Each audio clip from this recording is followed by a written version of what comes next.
any relevance of native speaker norms? That's a question for TEFLologists. Is it better to focus on form or to focus on forms? That's a question for TEFLologists. If you use a textbook, is your classroom authentic, or should your approach be more learner-centric, from feedback to learner autonomy? We'll discuss it all on TEFLology. Hello, I'm Matthew. I'm Rob. And I'm Matt. And welcome to TEFLology, a podcast about teaching English as a foreign language and related matters, presented by three self-certified TEFLologists. A term we just made up.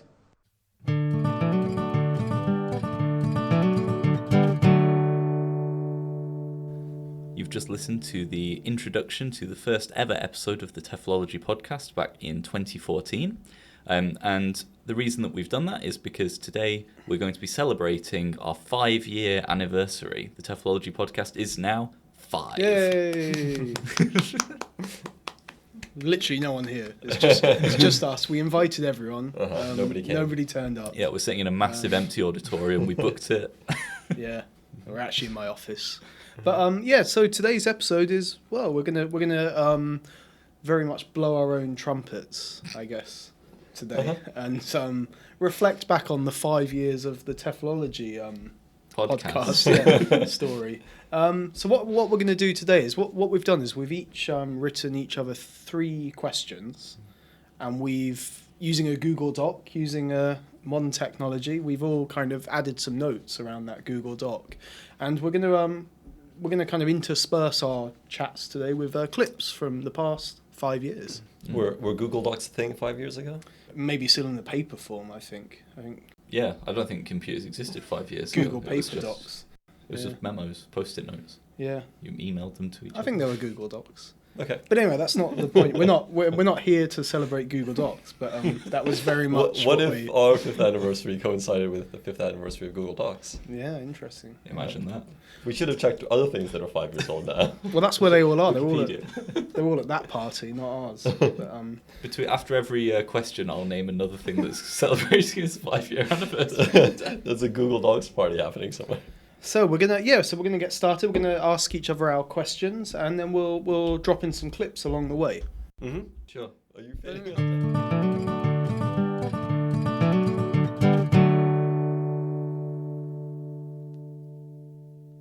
So the first question that we wrote was, what has been your funniest moment from the podcast? Yeah, this is obviously a comedy podcast primarily. And this was my question. This is the question that I first thought of. I thought this would be a nice kind of light one to start with. So, Rob, what's your funniest ever moment from the 5 years of the podcast? I think it was when you said blow our own trumpets earlier. No, so I think the section that I laughed at most, listening back to it, was when we talked about Alfrika Weinschum, and I still haven't looked up how to pronounce either of those 2 words in the 5 years since, or the 4 years maybe.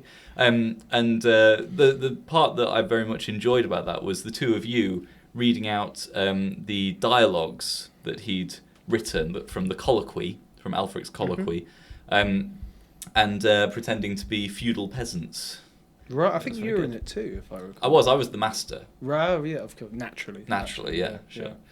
Yeah. So I think maybe that's a nice light place for the listeners to have a listen. Okay, this is from episode 23. It's one dialogue, but it's split into kind of sections. Oh, okay. So the first part is a question and answer dialogue between the teacher and the little student monks. And then the middle is written in the form of a discussion between a group of workers. Mm-hmm. And the last part is a teacher-pupil philosophical discussion. Okay. Yeah. And what's interesting about it, I think, so I read it through it a couple of days ago, is that it gives us an interesting glimpse into life in England at the time. So he based his dialogues on his own experiences as a student, as a little monklet himself. And what the students say kind of reflects what life was like for people. At the time, workers weren't free; they were bound to the lord of the manor and did work in exchange for like a place to live and a bit of land to till and that kind of thing. Very similar these days. Yes, yeah. In a way. And at that time, life was very harsh. Farm labourers had to get up, at dawn and look after animals, till the land, that kind of thing. And it's interesting just to look at the colloquy and see that reflected in his writings. Yeah. So I found a translation of the colloquy, translated it's on kentarchaeology.com if you want to read along, listeners. Translated by Anne E. Watkins. And let's read a little bit of it. Okay. Where should we start from? So I'll be the teacher, and you can be... Well, first it's teacher and pupils, but I don't think you should do it in chorus. So I'll be the teacher, and Matthew, you can be the pupils. Okay. Okay, so take it away. Okay. Master, we young men would like you to teach us how to speak properly and with a wide vocabulary, for we are ignorant and badly spoken. How would you like to speak? We are concerned about the way we speak, as we want to speak correctly and with meaning, and not with meaningless base words. Would you beat us and make us learn? Would you? For it is better for us to be beaten to learn than to remain ignorant. However, we know that you are a kind-hearted man who would not wish to inflict blows on us, unless we ask for them. I ask you to tell me what work you do. I am a monk by profession. I sing 7 psalms during the day and spend my time in reading and singing. But, however, that's the same word. I should like you, in the meanwhile, to learn to converse in the Latin language. What skills do your workmates possess? Some are ploughmen, some are shepherds, other are ox herds, hunters, fishermen, fowlers, merchants, leatherworkers, salters, and bakers. Can you tell us? Oh, that's me. Whoops. Can you tell us, ploughman, how you do your work? And now we'll turn to the ploughman. Am I the ploughman? Yes. Master, I have to work so very hard. I go out at the crack of dawn to drive the oxen to the field and yoke them to the plough. You're not an ox herd, you're a ploughman. For not even in the bitter winter would I dare stay at home for fear of my lord. But when I have yoked up the oxen and fastened the plough and the ploughshare, what does that mean, to the plough, then I must plough a whole field or more for the whole day plough. I just added that. Okay. Have you any mates? Yes, I have one boy who drives the oxen with a goad. Goat, isn't it? He is a horse. No, he's... Your boy mate is a horse? Thought that was it. He is hoarse from shouting and the cold. Do you do anything more during the day? Yes, indeed, I do very much more. I have to fill the stable with hay for the oxen, water them and take their dung outside. Alas, I have to endure such hard work since I am not a free man. Okay, so that's the end of the first little dialogue. I don't know what to say to that, really. That was quite good, wasn't it? I want to do that again. Do it all over again. Is that one to revisit? Yeah. So we have plenty more of those dialogues, right? Oh yeah, there's a whole book of them, a whole colloquy of them. Okay. Yeah. So we have it here today. We have a new segment to replace pioneers, maybe. Weekly colloquies. And what was the point of those colloquies? You did say at the start there, but what they weren't for comic effect. No, they were for learning language. Right. So they were dialogues that were meant to be chanted, and then you had like lists of vocabulary, which were organised by theme, so like weather, and then all the weather words and stuff like that, which was different to all the word lists at the time, which were alphabetical. So it was quite innovative in terms of language learning at the time. Right. But of course, to us now, it seems slightly outdated. My funny moment, well, I mean, our funny moment was the Michael Backton section, as you can recall, maybe from episode 21. I think it talks for itself. Let's just have a quick listen to that. So I'm going to talk a little bit about his life first, but a lot of his work has been regarded posthumously, Right. after his death. But his life is still important. Yeah. Just want to clarify that. Okay, so Michael Bakhtin was a Russian philosopher and scholar whose work encompassed literary theory, ethics, and the philosophy of language, which is perhaps in relation to this podcast. Right. Pretty much. He was born in 1895 and died in 1975. Okay. So he had quite Good a short... innings. Well, I'd say quite a short life. Oh, really? I guess at that 80. time. 80 years old. That's not bad. It's not bad, I'd be is it? happy with 80. Yeah. I'll be lucky to make it to 60. Okay. So a lot of his popularity and interest came after his death. Yeah. Actually. Posthumously. Posthumously. And then during the 1920s, he got married. Mm-hmm.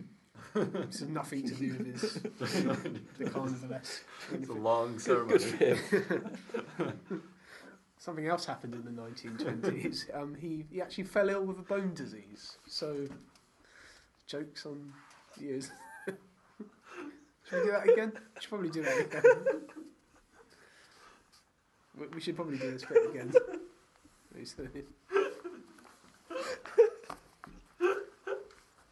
Yeah.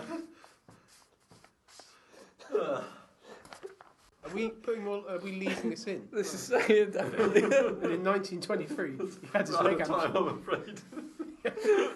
He had his leg amputated. It's not funny. No. Okay, so he then moved to Leningrad. Yeah, I guess there's been a lot of those moments throughout the years of recording, but they don't always make it into the final episode. Yeah, there's a lot of those, yeah. I just want to clarify, like we did then, and again now, that we're not laughing at bone disease No. or leg amputations. No. What I don't even know what we were laughing at, really, but yeah. It was yeah. just a moment. It was just one of those moments. We ended up corpsing. Not that there's anything funny about corpsing. But he'd appreciate that. I think he was, his thing was the carnivalesque, and I think that was a very carnivalesque moment of our podcast. Uh-huh. Yeah. You guys were the editors for the first 4.5 years or more of the podcast. Did you always take out those moments? I was editing that one, and I wanted to leave in the much longer version because, believe it or not, that laughter went on for 6 minutes. But Matt, you insisted that I remove as much as I could. Yeah. I don't know why exactly. Maybe just save face and yeah. Yeah, so that's the heavily edited version. That is the heavily edited version, and we did go through a phase of keeping the outtakes, and we did used to put them in the At the end. little At the Easter end. eggs, as Yes. I call them. Yeah. Yeah, Incorrectly. incorrectly. Yeah, Matt. I think it was often. Well, I think there was two things that would set us off laughing. One is talking about old diseases and that sort of thing, or tragedy. Unfortunately, people who lived a long time ago, going through tragic lives. Yeah, tragedy plus time equals comedy. So there you go. Yeah.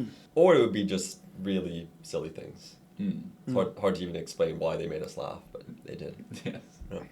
Matt, do you have any standout moments? Or? I could remember one of the pioneers I discussed having one of those unfortunate, tragic early lives, but I couldn't find the clip. But I was thinking about the pilot episode, which has never been released, and we may have talked about it before. I'm not sure. I think we did on maybe a quite recent episode. I think. Okay, right. Yeah. The pilot episode is one where we didn't plan anything, had a few drinks, tried to recreate our pub chats as much as possible, and it completely failed. It failed. And actually, it probably wasn't that funny. I think we were quite disappointed with ourselves. There was some bits that were quite funny. I remember there was one bit where you were talking about a crocodile taking people into the cave and then disabling them by biting them in, as you put it, all the right places. But I don't know what that had to do with language learning particularly. But yeah, that was I remember that bit. Great. Plenty of laughs along the way.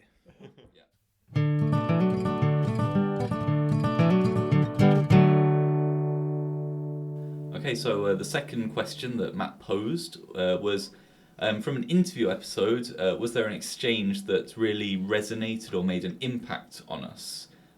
Or something that you've either that you've taken part in as the interviewer, or one that you listened to. Maybe Matt, do you want to start? Well, There's your question. Yeah, there's so many really. No, I don't think we've really had a bad interview. I think every interview has been really important for our understandings. I guess.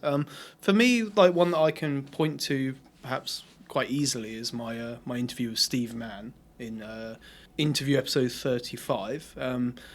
I say that because he's now my PhD supervisor. And I think that little interaction I had with him, one particular question I can think about, kind of shaped my interests and what I'm kind of studying about at the moment. So we'll take a listen to that now. With interviews such as this offering a form of dialogical content in terms of content for listening, at presentations. You've also written a book about qualitative research interviews, and I wonder how interview interactions are reflective acts, and more broadly, what's the relationship between interview setups and professional development? Wow, that's a big question. I think I could talk about that for an hour, so I'll try and give you a snapshot of a couple of ideas.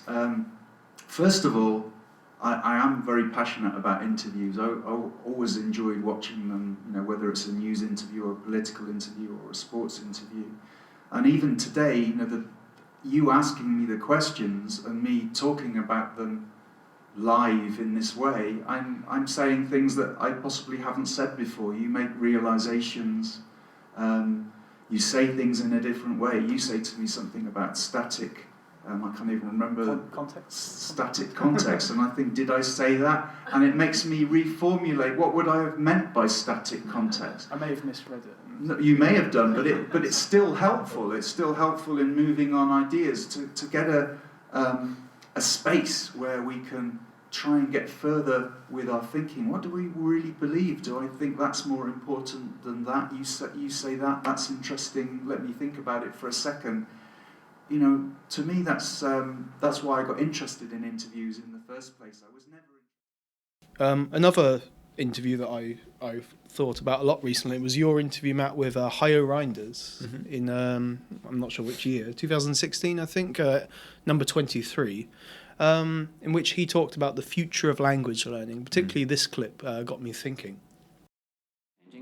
Technology is changing, the world is changing, so I think at the very least what we're going to see is that we're going to have a range of complementary learning and teaching models, and possibly at least the diminishing importance, I don't think the entire elimination, but certainly diminishing importance of the current models that we have, including in language education. I think the only reason why we're still training people the way that we do is because the people who are currently the seniors in the field didn't grow up with the world that is now being developed. So unfortunately, controversial quote alert, I think that most language teacher education programs at the moment are fairly useless. Okay. Yeah. Because there's too much emphasis on traditional classroom teaching? Look, you're training people, useless might be a strong word, but you're training people for two things. You're training them to be able to get a job next week, yeah? So clearly, at the moment, that means if you're interested in language teaching, a job in a language school or some kind of classroom-based system. But you're also training people, ideally, for the job 5 years from now, or at least to develop their ability to further then develop themselves to be ready for a job 5 years from now. That second part we're not doing. So I'm not saying that that everything that we learn is not helpful, but it's very limited. And what is really challenging at the moment is that what our field, education in general and language education in particular, just doesn't see yet is that a whole range of different developments are starting to come together that previously you could easily dismiss. So, like Hayo said, a controversial statement there, and I kind of hope that our podcast would or maybe it will do in the future, maybe generate more of those kind of candid kind of statements, perhaps. But what did you think of that particular clip? I mean, I kind of agree with the idea that most teacher training courses are useless, but probably for different reasons. But yeah, I don't know. I like it when people make controversial statements, so I'm inclined to support that, I think. Yeah. And also make bold predictions about the future. So I think a lot of what he said in that interview was talking about the future of the field, which not a lot of people maybe a lot of people don't want to make predictions for fear of being proven wrong. So I think it's nice when somebody does. Yeah, definitely, yeah. Rob, how about you? How about your interview choice? So my first choice is from my interview with Reiko Yoshihara, because as a teacher, I'm quite interested in critical issues and how to raise critical issues in the classroom. And part of what I read in her book and then what we discussed in the interview kind of made me think that perhaps there was a better way to go about doing what I was doing. And you were talking there about raising awareness of social justice issues and so on. One point that you raise very early in the book is the idea that including feminist issues or adopting a feminist perspective in the classroom could be seen by some people as brainwashing students. Yeah. So how would you respond to that? Yeah. Yeah. Actually, that in our field, there is a long debate, on whether we should teach socio-political issues, including gender issues, in language classroom. And there is a debate between Sarah Benesch and Terry Santos. And Sarah Benesch is an advocate of the critical pedagogy, and she believed that, she asserted that, it is very important to include socio-political issues, including gender issues, in our classroom, in language classroom. But Terry Santos said, in her context, it's an ESL context in the United States. So the ESL courses, are supposed to be to improve student language skills, because the ESL courses in the United States are supposed to the preparation to get into the university. So they need, students need to improve the TOEFL scores. So Terry Santos argues that we shouldn't bring the socio-political issues in the classroom. But I strongly support Sarah Benesch, and also in Japan, the Kip Case and David Petey, they are global educator. And global educator, and then I think I have good kind of the quote from David Petey. Yeah, David Petey said, teaching about global issues shouldn't be considered as indoctrination if our international society accept and respect the principles, values, and goals for social equality and justice. And along with his assertion, I think teaching about gender issues shouldn't be considered as indoctrination if our international society accept and respect principles, values, goals for gender equality and justice. So, So as well as that episode, which had some personal resonance for me, another interview which I think was very interesting was the interview that you conducted, Matt, with Sean Lowen about second language instructed second language acquisition. And particularly, it was kind of a small moment in the interview, but there was a point where Lowen talked about an exchange that he'd had with James Lantolf. It was kind of a coming together between the cognitivists and the sociocultural theorists, who are generally seen as kind of in opposition, but it seems that they found some common ground through some interaction and through a book that Sean was editing. And for me, it was very interesting to hear how people from seemingly very opposing positions can kind of build bridges. So let's have a listen to that. That's not my approach to learning. And you mentioned yesterday that you had a conversation with Lantolf about the inclusion of sociocultural theory into ISLA, and I think you mentioned that he kind of convinced you. So yes. How did that conversation play out? Well, I'm working on a handbook of instructed second language acquisition for Routledge, and I invited Jim and one of his students to contribute a chapter on concept-based instruction. And I wasn't really familiar with it, and in my book, I didn't include sort of sociocultural theory, and in one sense I was relieved not to have to do so, because it's hard when you're trying to write something from a different theoretical perspective than your own and trying to do it justice. But And I would say that, sociocultural theory seemed to provide some general ideas and mechanisms for the classroom. I mean, they're obviously very interested in the classroom, but I didn't see any specific ways in which teachers could actually say, okay, here's something from sociocultural theory that I could apply to the classroom. Right. And Jim's chapter showed me that things have progressed with sociocultural theory, and there are some applications to the classroom. And so I'm looking forward to. I've actually been I've been contracted to do a second edition of the book, Right. and so I'm thinking about how I'm going to include a chapter on sociocultural theory. And so I'm not that I'm thinking about doing it. I'm going to include one, but I'm thinking Right. about how to structure that and what I need to do some investigation into how things have progressed in even the last few years since I was writing the book, and it's only been out a year and a half. Yeah. But it's a field that is really there's a lot of activity. So as you heard there, particularly the classroom implications of sociocultural theory, it seems that perhaps from Sean's point of view originally, there weren't very many classroom applications, but Landhoff seems to have convinced him that there are actually some applications. And I found that quite interesting. And it's actually something that I've been working on for a book project, which is upcoming soon, which you're both involved with. I think, it's a really nice example of something that's, come about a lot through the podcast is putting these different ideas up against each other and seeing how, I think it's kind of become a theme, to be honest, in the last few years of the podcast.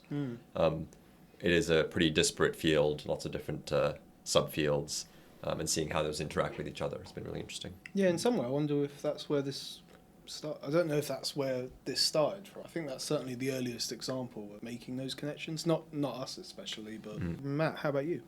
I was thinking about this. I mean, as you said, all of our interviews, I think, have been really interesting. And when people find out I do a TEFLology podcast, I always point them to the interview episodes first. But actually, the one that kind of stuck with me is probably by certainly our least well-known interviewee. And actually, it didn't even appear. It's not even listed as an interview episode. This particular interview appeared in one of our regular episodes. But it was with a guy called Miguel Mendoza, and he's somebody who I was introduced to at the TEFL conference a few years ago. And he was there because he had a sort of story about his teaching life, as it were. So let's have a listen. What was the kind of main point of your talk there? Well, the idea was basically to share with some other teachers the challenges we have to face, which up to a certain extent they are similar. There are certain differences, but they are similar, right? In our case, in Venezuela, whatever it is that happens to teachers there is related to the political situation of the country. I was mentioning there what we are going through, what's happening there, and how that affects us as teachers. For example, I started talking about salaries. So if you are at a public university and you are an instructor, for example, the salary that you're going to get monthly is going to be $35, which is nothing for a teacher. I mean, how are you going to survive with $35? Now, one of the things I was saying is that, okay, we are earning or getting $35 per month. But one of the problems is that the government, whenever they want, they raise salaries. But when they raise salaries, everything becomes pretty expensive as well. There is a hyperinflation in our country, so it doesn't stop. So sometimes we would like the government not to raise the salaries, so at least we are going to more or less know what to do. So it's a difficult situation for us because, for example, if you want to get medicines, or if you want to go to a supermarket and you want to buy anything, or you go to a market, things are so expensive that you have to definitely think carefully what you are going to get. I do remember Evelyn Izquierdo, which is a colleague of mine, and she was supposed to participate also in this presentation. She was not able to do it because of her passport. It takes months and months for a Venezuelan to get a passport. And the reason the government gives for not issuing passports is because there is no material, there is no paper to print passports. So she was not able to make it today because she couldn't get her passport on time. So is there a problem for teachers? Is that a challenge for teachers? Yeah, so what I was going to say is what I liked about that exchange is that was kind of a chance encounter at a conference, and we've always talked about kind of doing more of those kind of ad hoc kind spontaneous. Just sit down, take a small microphone, just record more of those on the go sort of thing. But yes, that's why I like that one. Yeah, I mean, what I thought was interesting about it was, I mean, first of all, I agree with you. Probably, most or any teacher that we sat down with and spoke to for 20 minutes would have an interesting story to tell. Yeah. But also, it sort of raised my awareness, or just made me think a little bit more about how maybe we have a somewhat narrow view of our field, being in the particular context that we work in. And obviously, we know it's a global profession, and we know it's happening in all sorts of contexts around the world. But I think it's good to sort of sometimes look into those different contexts. Yeah, I remember one of our listeners who used to write blogs about the episodes expressed some surprise about that interview and almost a bit of disbelief about it, saying, kind of, could conditions really be that bad? Right. And I think that's what you're talking about. People do tend to teach within a certain bubble, and for us, we're in a very kind of privileged bubble, so it's a good sort of, wake-up call in a way. It brings us back to reality a little bit to hear those kinds of stories. Yep.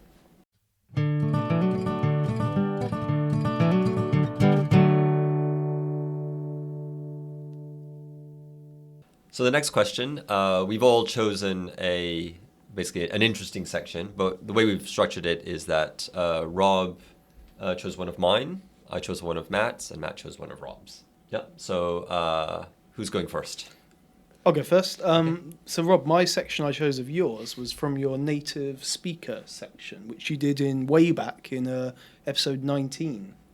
And that was interesting because I know that you're going to maybe talk about this later. I know your ideas have probably changed, but the way that you introduced it, you kind of went through these different conditions, and the way that you introduced it made me kind of question what I think of being a native speaker and why is it important. So let's take a listen. What I would like to ask is, we've got this first attribute, learns the language as a child. Actually, let's say we cover that up. Yeah. Can you imagine, or can you recall a second language speaker who uses English as a dominant language? Yeah? How about a second language speaker who uses the language grammatically, fluently, and appropriately?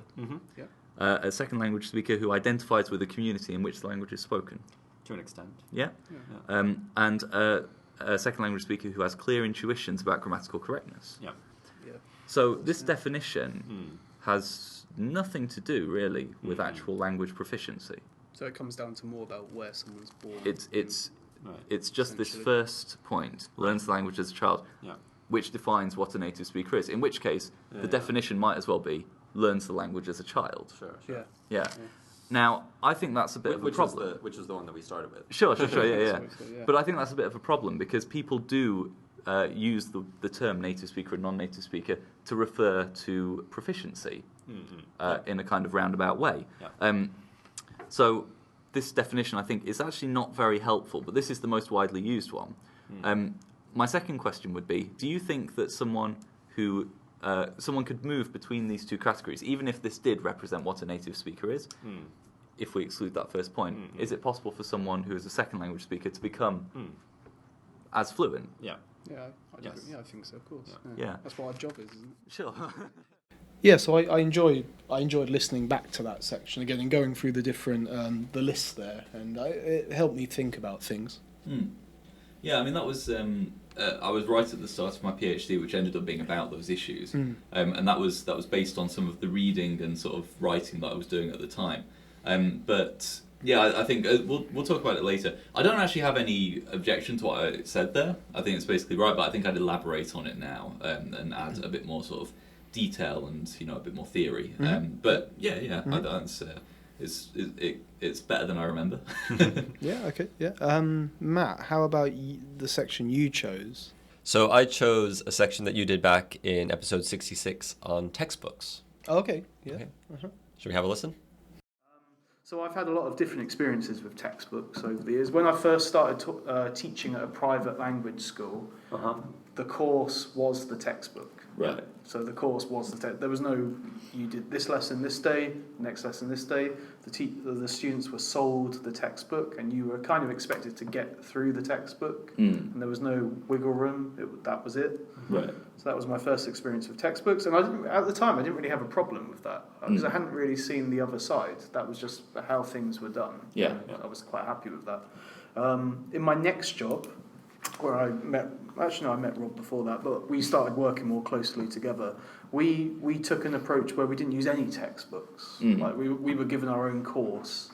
And I'm not sure if we did this deliberately, but we decided to just start making our own materials. And we felt that no textbooks would fit what we wanted to do. We did try and use textbooks initially, and then we found it didn't really work. Like the students didn't like it, and it didn't fit in with anything. Yeah, but I'd say like 80% of the time we were making our own materials and giving ourselves a lot more work. And and then in my next job, I found kind of a happy medium. I found I could use textbooks, but I was back to having some kind of conditions placed upon me, but I could also see how to work and manipulate textbooks and pick and choose. And I also learned how much work goes into textbooks as well, and the editing process and writing process, which is something I hadn't considered before.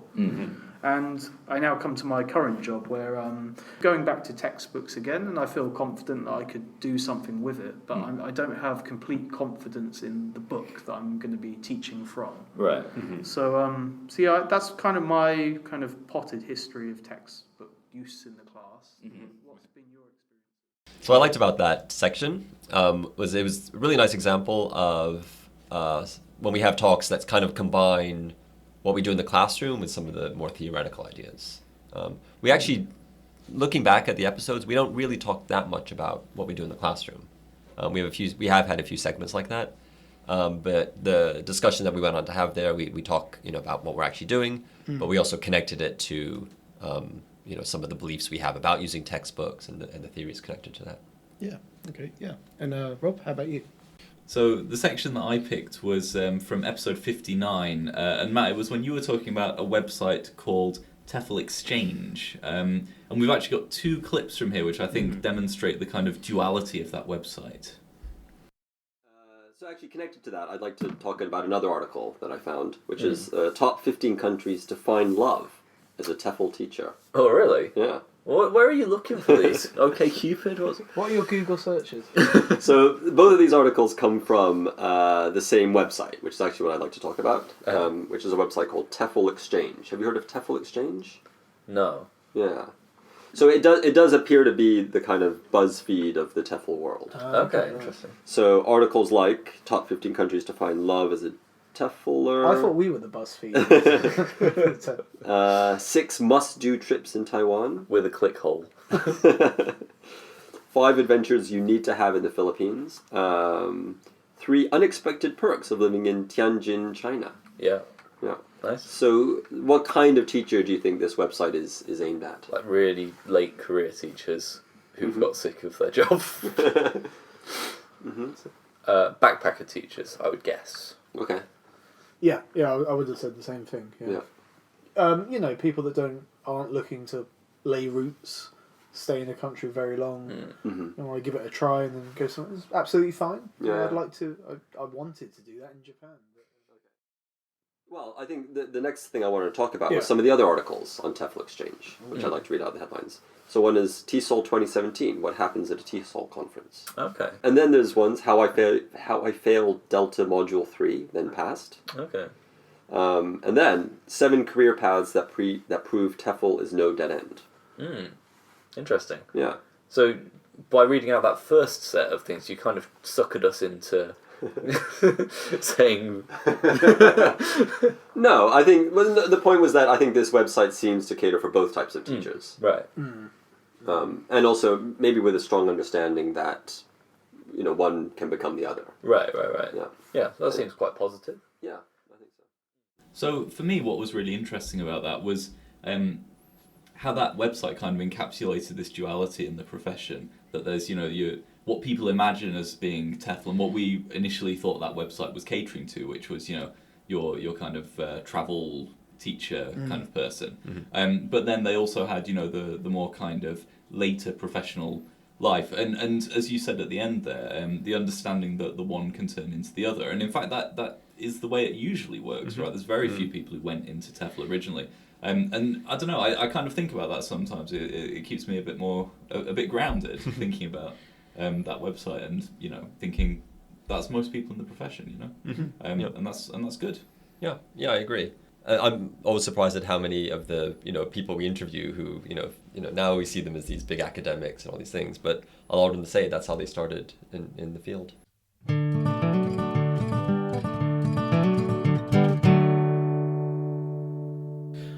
So we now get to the first of Rob's big questions to ask us, and his first question is, who has been your favourite pioneer from the podcast? So Matt, how about you first? Okay, so I went back relatively early. This is our 10th pioneer, and it was Harold Palmer. Oh, yeah. Yeah. And it's funny to listen to when we first start talking about Harold Palmer, because it's, this guy Harold Palmer. And now it feels like a character or a figure that his name comes up fairly often, it seems like. But also, I guess he was the first of our pioneers with a sort of strong historical connection with Japan. And maybe that also led to us investigating more in terms of the history of English language teaching in Japan. So let's hear a few clips. The next stage of his life was actually working in Japan, where we are now. So he was invited to Japan in 1922 because he become so famous for his work as a phonetician, as a grammarian, and as someone who's really interested in the practicalities of language teaching. He was invited by the Japanese Ministry of Education to come to Japan and advise them on the teaching of English in Japanese middle schools, which is Japanese secondary schools. Yeah. So maybe this is relevant to the situation that we've experienced. I think he was trying to push the importance of teaching spoken English, but it wasn't really taken up by the ministry. So he produced a few different courses. He produced the standard English course, which wasn't based on a particular central text. It was kind of a series of suggestions for ways that local teachers could collect their own texts and make their own materials that were suitable for their own context. Some interesting things that he suggested, which I think are actually quite revolutionary at the time. He said, you need smaller class sizes, more non-Japanese teachers, and you need material. And you need to change the university entrance exams. So this is something that's still a problem now. The Japanese Ministry of Education is trying to improve the communicative language teaching in their schools, and they have all these guidelines and recommendations and things that teachers have to do, but the teachers can't really implement them because they've still got the university entrance exams, which are all about grammar translation. Interesting. I think a lot of his work was interrupted by the war. It was disrupted by the war. He left before the war. He was replaced by another guy who we may get to later, called Hornby. But when the war came, they changed. They changed a lot of the focus of language education in Japan from being focused on British English materials, which they were at the time. So Harold Palmer was British, I should have mentioned that. And they changed the focus to being entirely... They still taught English during that period, but the focus was entirely on Japan. Oh, really? That's interesting. Yeah. Even at the time. Yeah, it became a very nationalistic exercise, teaching English as a way of reinforcing nationalistic ideas about their own country. But perhaps what was interesting about Palmer's work particularly was that, as I said, the Ministry of Education wasn't enthusiastic about his ideas, but local teachers and local schools did take up his ideas independently of the ministry's guidelines, and they started setting up their own curriculums and their own courses based on his ideas. Okay, so that was a few clips from the Harold Palmer episode. What does Harold Palmer mean to you now? Well, I mean, since recording that, I've actually read quite a lot about Harold Palmer. I wouldn't say that my view on him has necessarily changed that much from when we recorded that episode. Yep. But certainly I've got a much richer understanding of the person and of his life. And he was a very kind of pioneering person in a lot of different ways. And he was also interesting in being not a traditional kind of academic. You know, he was just sort of he was an enthusiastic kind of amateur in a way, who developed into a professional through working and just being really into what he does. And I like that. I think we need more of that. Yeah, I think you mentioned in that episode that he wrote a grammar of spoken English. Yeah, which I thought was another pioneering thing. Right. I think, Harold Palmer is one of the, I'd say about 4 or 5 that I'm really happy I kind of discovered him through the podcast, because he's so interconnected with a lot of other people, like Henry Sweet, you know, like there's a lot of overlap in their life, and so I think he was kind of a very important person that we talked about. Rob, how about you? What was your pioneer, your favourite pioneer? So one that kind of stands out for me, I was originally going to say Ranald MacDonald, which was our first pioneer, but I don't know. I was thinking maybe more on kind of a personal level. So someone who stands out for me is Stephen Bax. It was a pioneer that you chose. Oh right, yes, quite a long time ago.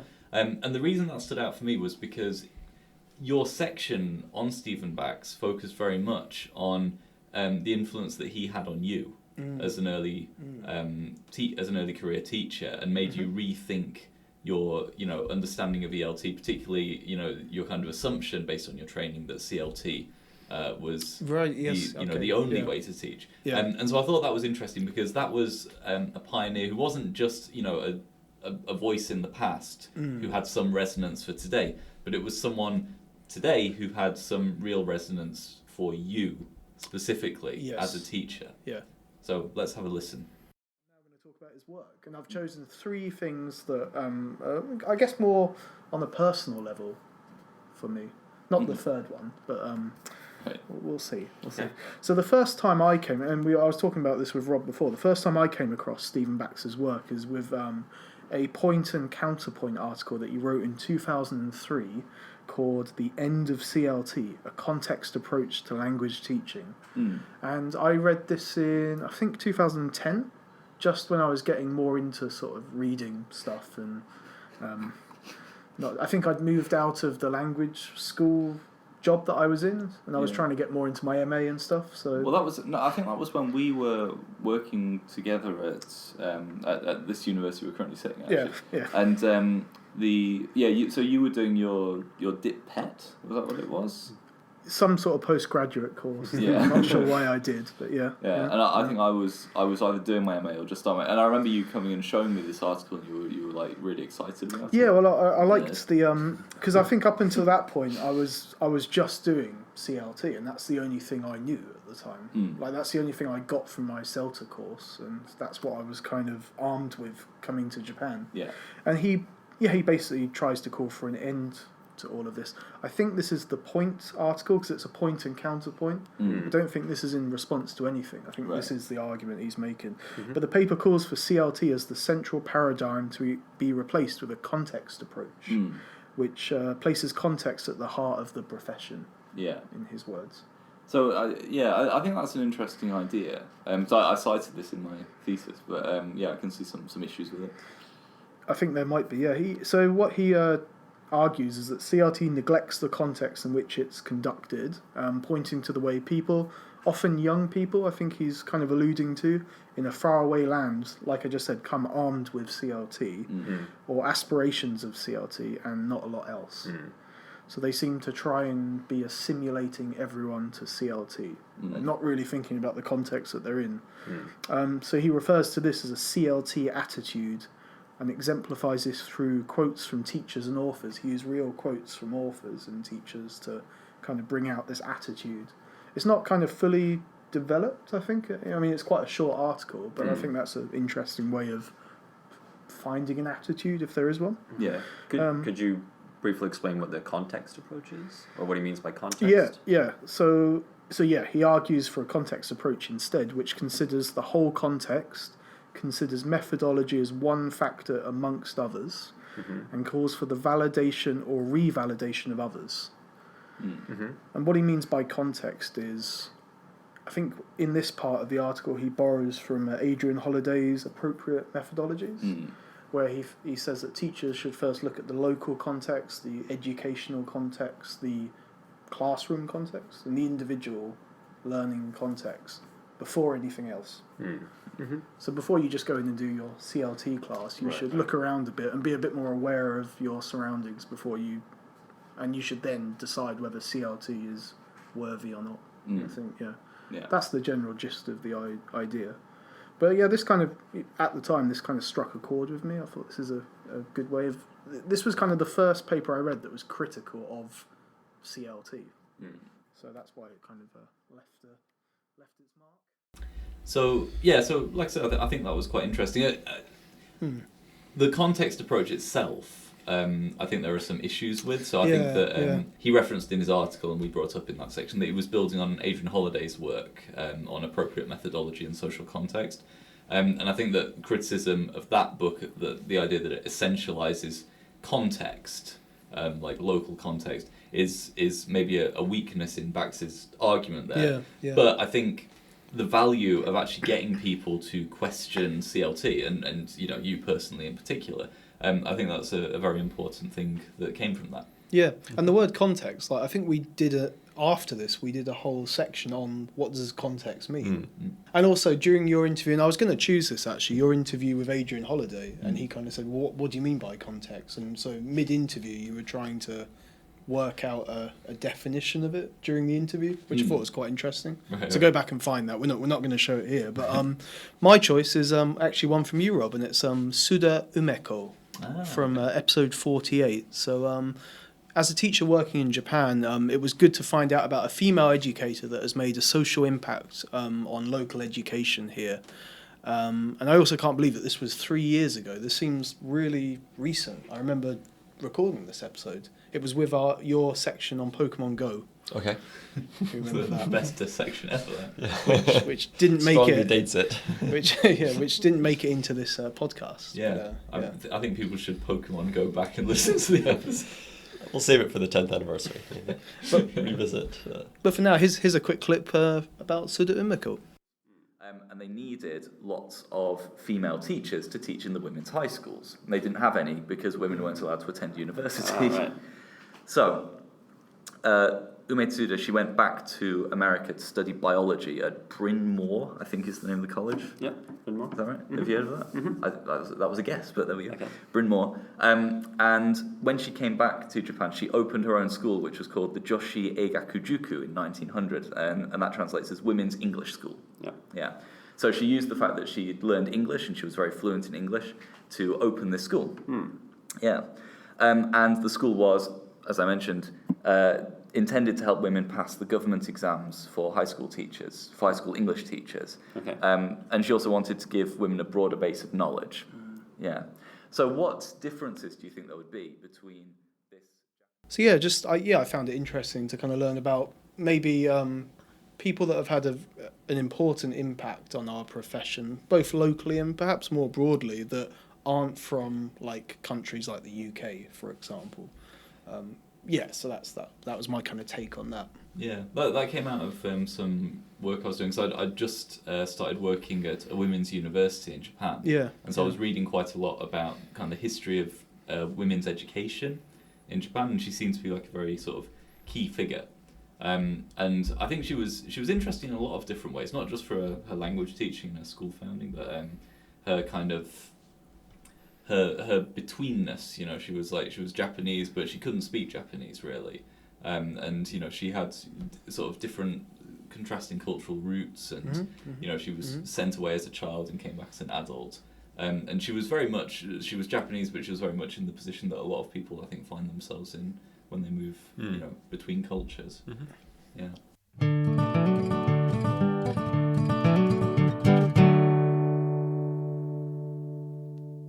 So the next question that I posed was, what area of TEFL, or applied linguistics, I guess, do you feel your knowledge has improved in the most from doing the podcast? Well, yeah, this is an interesting one, because I was thinking if we were to have a pub quiz or a pop quiz now, I think I wouldn't be able to remember a lot of the names and a lot of the associations.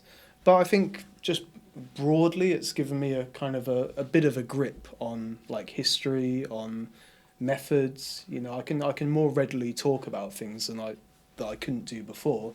And I think, yeah, through this podcast, if you compared to myself, if we hadn't have done this podcast, I know more than I definitely know more. But it's hard to kind of point to exact things that I know more of, I think. Yeah. How about you? Yeah, I agree. Definitely a lot of the history stuff. Yeah, maybe similarly, you know, certain bits obviously stand out and stay with you, and majority of it you kind of forget. But I think, like you said, just having a sort of maybe big picture view of that's of right. the development of language teaching. Well, over like the years. the interconnectedness of like how, you know, like I remember something that Richard Smith says, like this whole, what was it, a procession of methods. Yeah, in history. yeah, and you know, maybe trying to, whilst appreciating that view of things, also seeing how they're linked and how they've informed each other in some way. Yeah. The other area I guess would be critical issues. Right. Which is obviously Rob is sort of, that's the area that you're maybe most focused on, and it's not something that I'd really thought about or read about much before starting the podcast. Yeah, and for me, I think it's been quite different from you guys, because like, so history certainly, you know, I think that's maybe something that we've all learned a lot about from the podcast. But for me, it's actually been reflective practice that I've learned the most about. And I think that's something that you guys are both interested in outside of the podcast. It's not something that I, you know, spend a lot of time, reading or thinking about. But it has become one of the more dominant themes in the podcast, I think. Not least because the podcast itself we've kind of positioned as a form of reflective practice. So I think definitely my awareness of the importance of that and the processes of that has increased through the podcast and because of the podcast. Well, yeah, and to add to that, so I think I've also probably learnt more critical issues that maybe predominantly come from you. And I think I've learnt a lot of stuff about grammar and things to do with those kind of points, which maybe you're more interested in or you have more of a history with, maybe. So yeah, we've all learnt off each other, essentially. Yeah, which is, you know, the main point of the podcast, right? Exactly. Yeah.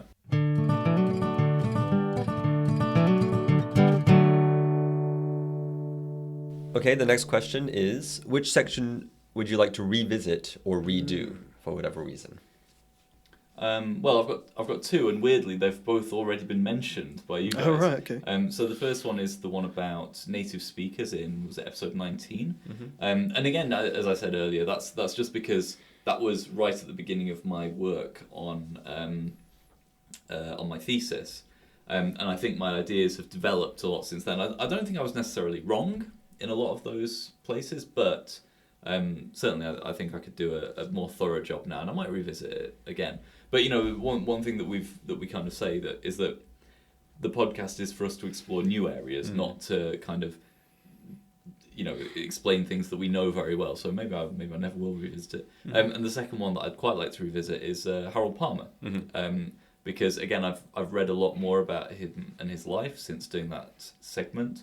And I think I could give a much more contextualized account, a more contextualized account of him and his life and work. Okay. Well, yeah, something you've just reminded me of there, and these sections we don't try and encompass everything with these sections, and we also don't we don't set ourselves up as experts in those sections as well. So to that end, one topic that maybe we could revisit again is your topic of fun. And that was a thing where we kind of threw out lots of ideas, and actually one thing I liked about that section is it generated some discussion on Twitter. So it got people talking, but I think it would be good to maybe go back and look at that section again, and there's things that I certainly said that I think, well, did I mean that at the time, and could I have said that differently? But a lot of the feedback that you were referencing was maybe criticizing our take on the topic. Do you think, I don't know, it's a tricky question, I guess, when we do explore a topic, which maybe is not something that we've, you know, really thought about that much before we sat down to talk about it. I don't know, how much responsibility should we take for, you know, the fact that we're recording ourselves, kind of thinking aloud about these things and putting it out there. Yeah. Well, I don't know. I think people, if people understand that that's what we're doing, and I think it's fairly clear quite often that is what we're doing. Yep. I don't think there's any harm in that necessarily, as long as we are receptive to criticism, which we are. Yep. I don't think there's an issue with that really. Yeah.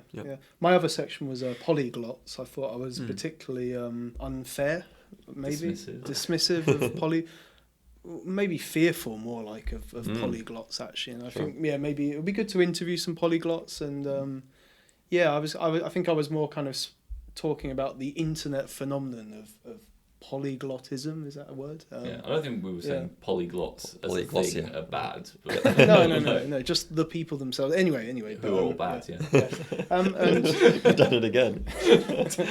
Damn it, can we revisit this? And also my section on AR, augmented reality, because this section's really dated. Like, this was 3 years ago, and in that 3 years, AR has become very established as a thing in many walks of life, and I've since started using it in my own classes now, so I feel I'd be in a better position to talk about that now, perhaps. Yeah. Okay. How about you, Matt? Well, we said it's not necessarily to talk about something that we already address in our professional lives, or it is nice to look at new things. But having said that, in episode 40 we talked about teacher training, which since that time I've had a bit more experience with. But what I also like about the podcast is maybe it is something that we are dealing with or thinking about or engaged in our everyday teaching life. But it's not necessarily something that we can, talk about with colleagues that much. Right, right. So, yeah. And it's also not a topic that we've really focused on that much. Yeah. Especially recently. I suppose, yeah. And I think that particular episode, we were focusing on models of teacher observation, but I think there's a lot to discuss there, basically.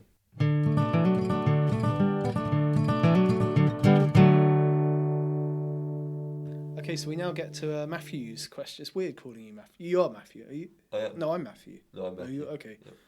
Well, the first question was, what has been the most surprising unintended consequence of doing the podcast? I think the book. I mean, when we started out, I don't think any of us had the idea of writing this up as a book, which is still available on Amazon at a very reasonable price. I don't think I ever had the intention, or any of us ever had the intention of kind of putting this together as a book. And even when we were working on the book, I wasn't very invested in it. I feel, looking back, I didn't really feel that it was something that I had a lot of energy to write about. However, now I really want to revisit it again, and it's forming a big kind of central topic of my PhD, actually, podcasting and professional development. So that's the other unintentional thing that it's kind of led to. Yeah, it might be leading to a new edition of the book. Yeah, eventually, yeah. How about you?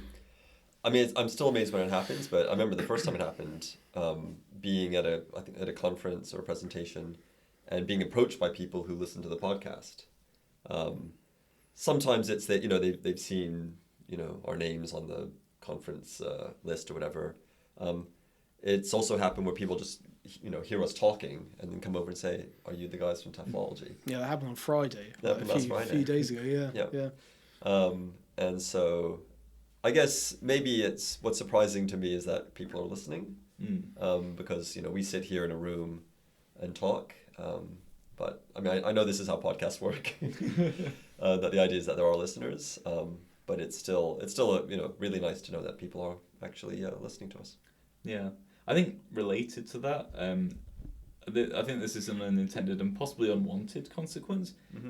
Is occasionally when people find out that we are the people who do TEFLology, they're a little bit like, I don't know what the right word is. I know what you mean. They're expecting more, or almost the opposite. Actually, I've had a couple of people say, "Oh, I feel a little bit, like a little bit sort of chastened," and so I think that's like, kind of an unintended consequence, I guess.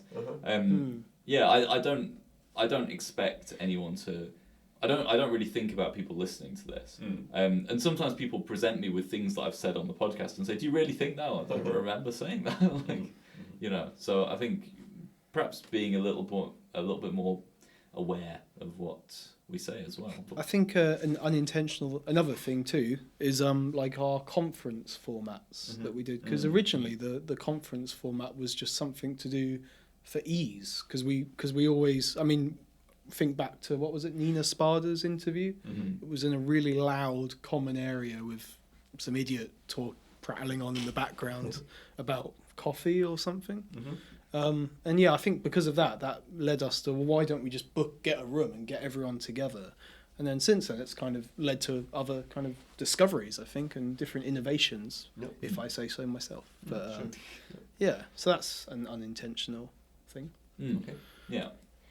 So the next question is, which of the three segments, of our regular episode segments, do you enjoy the most? I think I enjoy. Pioneers is difficult, I think. I wouldn't say I enjoy that much. I feel it's a bit kind of... I feel the historical part of it, especially in getting to the theory or getting to their contribution, a bit unwieldy and a bit kind of... I don't know how much to say or how much to say. So for me, the section that I enjoy preparing for the most is actually the pioneer. So I enjoy reading about history, and I like history of ELT, and I'm doing some work in that area at the moment. So I enjoy doing that. But in terms of like actually discussing, I think culture tends to throw up the most interesting discussions. It's where we tend to have the more kind of heterodox opinions, or where we disagree with each other the most, and that's usually the most interesting discussion. Like pioneers, when we actually do them, it's not like we can disagree with each other. It's the presenting of very interesting information. But in terms, from the presenter's point of view, the discussion is where the meat is, right? Yeah. And that, I think the cultures throw that up the most. And sometimes news as well, but culture more reliably. Yeah, I don't really have anything to add to that. I feel exactly the same. Yeah, when I have the time, I enjoy preparing the pioneers, but yeah, I agree the culture sections usually generate the best discussions. Yeah, I agree. And the final question, so looking ahead, what do you think is the future of TEFLology? So here's something I've been thinking about. When we started out, I remember thinking we're going to run out of stuff in about 10 episodes. And I know that other people express the same concern, that we just run out of things to talk about, like how many things are there to talk about. But at the moment, I have like a big long list of things that I've been wanting to get to for ages and have not been able to get to. So I think that, that is no longer a concern, that we'll ever really run out of material, which is very surprising considering, TEFL is such an applied linguistics is such a kind of, you think of it as a very small area, but applied linguistics is such as we've said earlier in the episode, it's such a broad and disconnected area with all these different subfields. And each subfield has so many different subtopics. I don't think we're ever going to run out of material. So I think that there is, potentially a very rich future for the podcast there. Yeah, I've often thought if we could conduct interviews with people outside of the field, but link it to our teaching.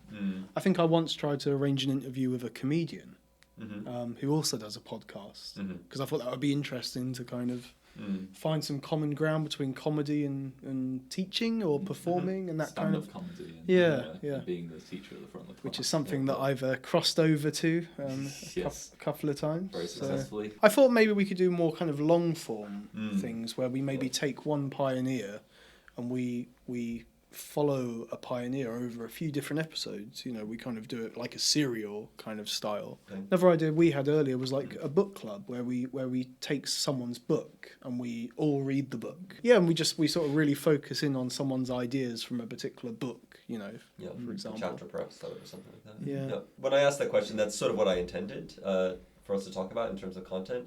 But as we were talking, I also wondered, like personally, like as a podcaster, maybe also looking back a little bit, I think we all at some point, maybe a couple of years in, had a discussion where we recognized that we felt we were getting a little better at doing it. Maybe especially for the interviews, but maybe also sitting around talking. Do you feel that you have gotten better over the 5 years? Are there areas that you want to improve? Do you still think about it that much? I've become more and more aware that we're broadcasting, and I wonder how that's impacts on the way that we talk. Now that we're more aware, or more aware that people are listening, which we weren't so much maybe 4 years ago. Mm-hmm. Maybe we've changed the way we talk. I don't know. I think we've got better at interviewing. Mm-hmm. Yeah, no, I think we've certainly got better. I think we're a lot more natural than we used to. I think early on we were very self-conscious about our speech, and I think that now we're not so self-conscious. For the interviews, to be honest, I still, because I think I don't enjoy them as much as you guys. No, you know, not to say anything bad about the people we've interviewed. It's just me personally. I don't enjoy it very much. Yeah. So I don't think that I've improved as much as you guys have there. But in terms of just us sitting around talking, orating, discussing things, I think it's more fun to listen to, I would imagine. We'd have to ask a listener. Mm-hmm. But from my perspective, I think that's definitely an area where we've improved. Yeah. Yeah. How about in terms of preparing for segments? Do you feel you've improved there? I think I've kind of borrowed from you on this, because I used to print a lot more out or write a lot more stuff, and I'm trying to do more bullet points these days, and not because I think one of my problems is I try and script what I'm going to say, and then when I get thrown off script, I've lost my place now. Actually, that throws me basically. Mm-hmm. Yeah. So I don't do that anymore. Right. It's tricky because I think obviously preparation is important, but I don't think it always means that the amount of preparation equals a better segment. No. Sometimes we can start a segment with just, half a dozen discussion questions about that topic, and that can work well. So it really depends. I don't know. Preparation is obviously strongly dictated by the amount of time you have available to do it. Mm-hmm. And it's great when you do have the time, and it can be a little frustrating when you don't. But yeah, I guess maybe I feel like I've gotten a little bit better at streamlining the preparation when I need to. Yeah, I was going to say the same thing. Like, I remember early segments, for example, the first Pioneer, I read like 2 or 3 entire books just to prepare for that. Mm-hmm. And now I wouldn't do that. I'd skim through, I'd take points, I'd use a few different sources, and it would take, an hour, 2 hours to prepare a segment. There's some that, you have to put a lot of work into, so like the Wilga Rivers segment, that was a lot of reading, a lot of research, because it was drawing from different areas, and the Prabhu segment as well took a lot of research. But in general, I think streamlining is certainly a skill, streamline the preparation and research. I think something that you have some vested interest in, because I remember one of my sections was about special educational needs, and I didn't really prepare much for that. I just wrote a few notes, and I think that was one of my better. We didn't talk about it today, but I think that was one of my better sections I've done, because I was prepared in other respects, I guess. Right. Yeah.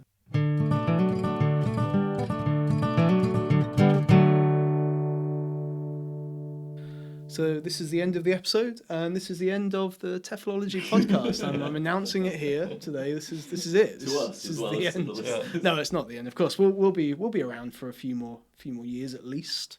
Yeah. Okay. If not decades or millennia. I haven't asked you, but do you want to continue doing it? Yeah, might as well. Pretty good fun. Yeah. Still fun. Still a good excuse for the three of us to get together. When we started doing this, we all worked at the same university. Now we all work at 3 different universities. Yeah. No, we all work at 1 different university each. I somehow knew you were going to comment on that. Well, what we should really say is, thank you for listening. I think we probably would have stopped if we'd have literally had no inkling that anyone was listening. We would have said, that's true. Jack this in. Yeah. So I think definitely the listeners they've played a role.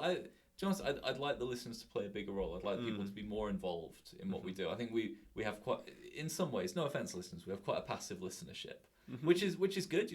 People listening and enjoying, and that's fine. I'd really like a bit more interaction on Twitter, on social media. I think that'd be an interesting dynamic to bring into the podcast. But we are thanking you as well. I'm not chiding you, listen. Kind of are. But you could do better. We'll all try to do better from now on. So, I guess you know where to find us. We say this every episode, so we won't say it today. I don't think we need to. Thank you again, and here's to another 5 years. So it's goodbye from me. It's goodbye from me. Goodbye. Is it dogma lesson just not bothering to plan? That's a question for TEFLologists. When I read this book, is it better to skim or scan? That's a question for TEFLologists. Can you be a good teacher if you have a CELTA? Or should you invest in an MA or a Delta? From politics to methodology, we'll discuss them all on TEFLology.